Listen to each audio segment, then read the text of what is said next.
Most wedding videos start off with a feeling of anticipation. The bride and groom are getting ready as they anxiously await their first look of one another. Typically, some type of instrumental music, followed by the couple talking about all the things they love about each other and how excited they are to marry the love of their life. I met Pat 3 years ago, where he was my trainer for my new job. From the moment we went out on our first date, we hit it off. Right away, Pat had made it known to me that he had been diagnosed with epilepsy in his early childhood, and that he hadn't had a seizure in years because his medicine controlled them.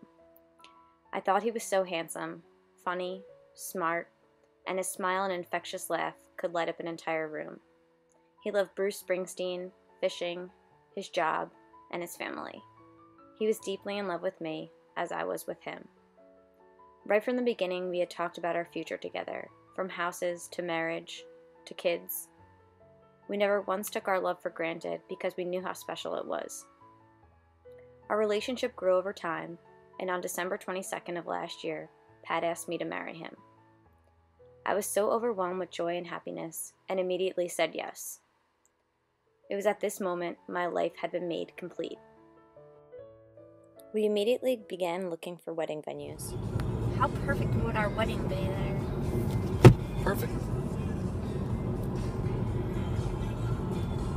I feel like I'm in the opening to The Sopranos. It's really We eventually found the venue we had dreamed of. We began our planning. I found my dress. We talked colors, bridal party, centerpieces. We even booked the band Pat had insisted on. Today, November 28th, 2014, should have been our wedding day. It was a Thursday morning, February 6th, just 10 short days after I'd bought my wedding dress. We were both at work, except Pat wasn't at his desk today. He was across the building conducting a webinar. I was sitting at my desk when a sales rep came running over to me screaming that Pat had passed out on the conference room floor. I immediately ran over to the other side of the building, where I watched as one of my coworkers worked to resuscitate Pat. My coworker performed CPR for what felt like hours. I had to call his father and his brother, who reached out to his mother and sister about exactly what was going on. I was not allowed in the ambulance. Instead, I had to follow in a car with my two managers. When I arrived at the hospital with them, we were in the waiting room, hoping the doctor would come out with good news. A few short minutes later, we were called back to a small room, just outside the waiting room. The doctor came in and told me he was sorry and that Pat hadn't made it. My heart never felt so broken.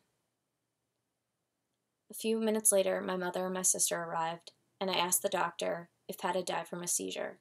His response to me was, "No, people don't die from seizures."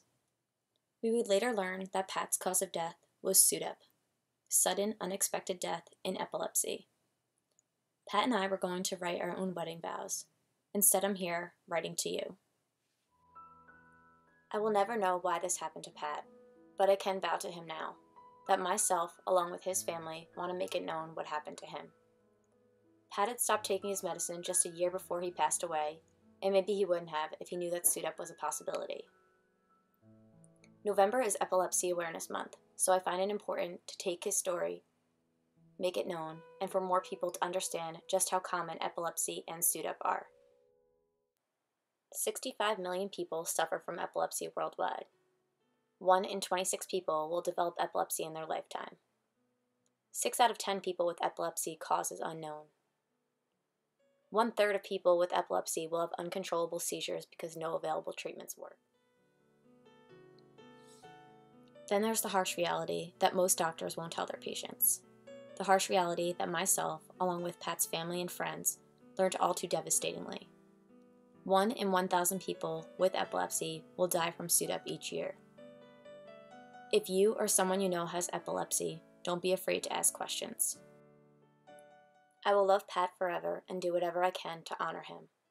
Please join myself and Pat's family in our mission to wrap your head around epilepsy. Visit us at www.patrickringfoundation.org.